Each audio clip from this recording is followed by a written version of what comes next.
Welcome back to Learning with a Difference, news headlines in English for 6th of April. And first of all, national news.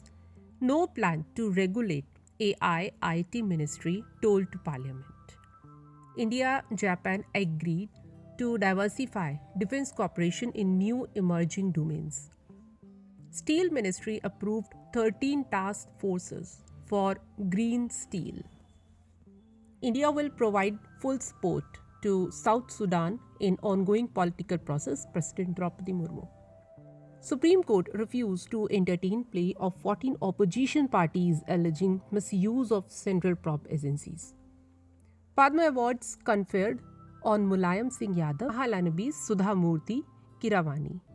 PM Modi President speeches to be aired via Alexa and Amazon Music.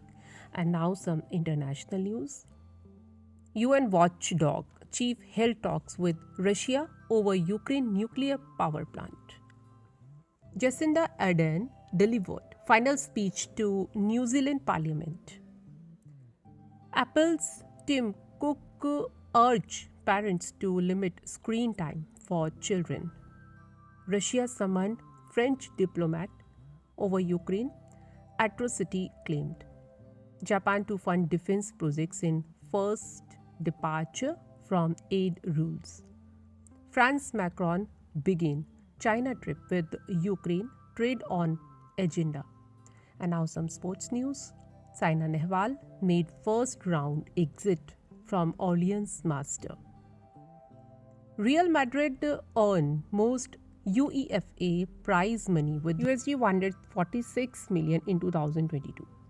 Shubman Gill reached career best fourth spot in ODI rankings. Asian Cup confirmed for January to February slot in Qatar next year. Kolkata Knight Riders signed Jason Roy as Shreyas Iyer's replacement. Now news related to business. Nifty Sensex closed higher aided by IT stocks ahead of RBI rate decision. Global trade growth seen slowing to 1.7% in 2023 WTO. Centre may consider importing butter, ghee amid stagnant milk output. India's services growth slowed in March, input cost inflation declined. Rupee trades higher at 82.08 against US dollar. News from Science and Technology. SpaceX Starship rocket launch test could take place next week, FAA said. COVID infection accelerates dementia progression, India's study showed. Astronomers detected repeating radio signal from an Earth-sized exoplanet. And that's all in news. Thank you.